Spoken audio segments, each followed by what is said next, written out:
So remember the video we posted yesterday about Nigerian police creating passageway for terrorists in their numbers to pass. And then the Nigerian police have come out to state that those people were actually vigilante groups and not terrorist group. But if you listen carefully, if you understand Hausa, if you listen carefully to the background voice, you are going to discover that there's an interaction between the person making that video and the person sitting beside him.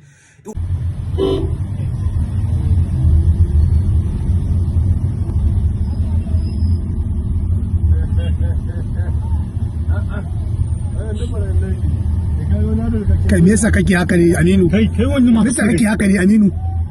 Me yasa kake haka ne? It was like duk wannan, you know, barayin daji ne.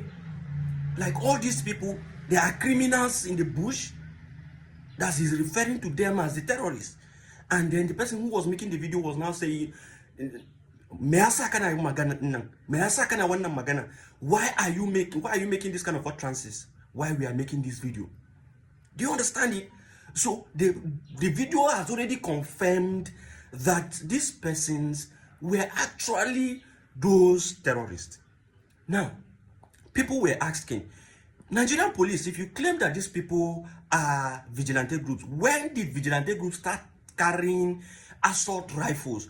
You know, not just AK-47, but, you know, machine guns.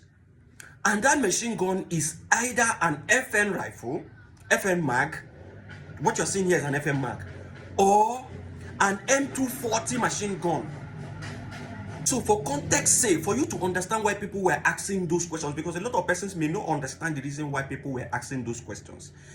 Now, the Nigerian law states that vigilante group or civilian, you know, security agencies can only carry shotguns, the one you call pump action.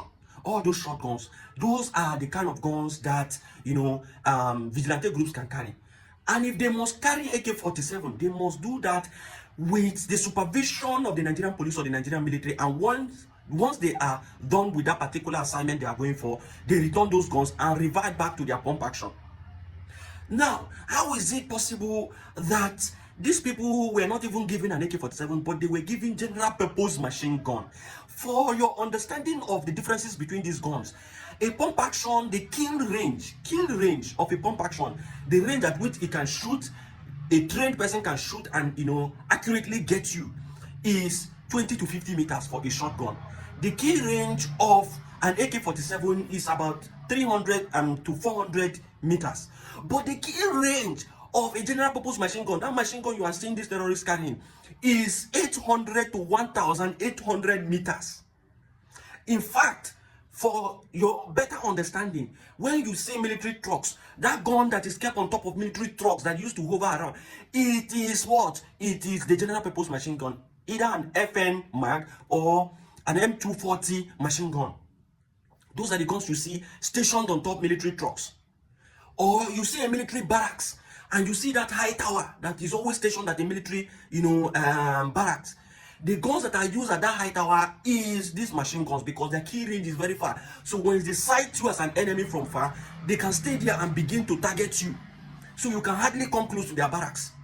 And that is why sometimes when you hear that these people have overrun a barracks, you begin to ask questions. What is wrong with our security? Could it be that the people in charge of the security are the ones committing all this havoc? So these are the issues.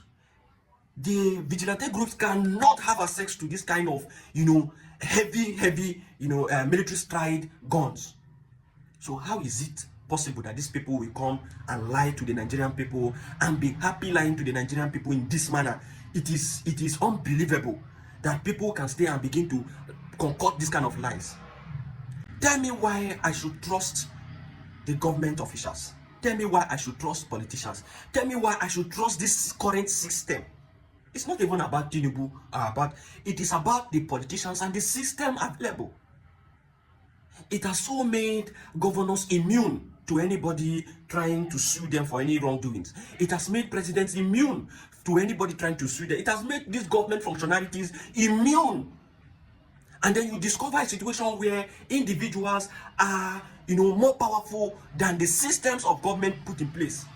And when you have situations like that, things can never work. Things can never work. When individuals are more powerful than the systems of government in place to checkmate wrongdoings, then you don't have a government. You don't have a working system. Anything goes. It becomes survival of the fittest. The most powerful becomes, the authority and the law in that particular, community or area he or she has found here or herself. So this is the situation of Nigeria. Thank you for your attention to this matter. The Nigerian people must stand and begin to ask very, very important and pertinent questions and begin to make drastic moves to stop all this nonsense going on in this country. Thank you once more. I remain your humble brother, Kelechi Christian.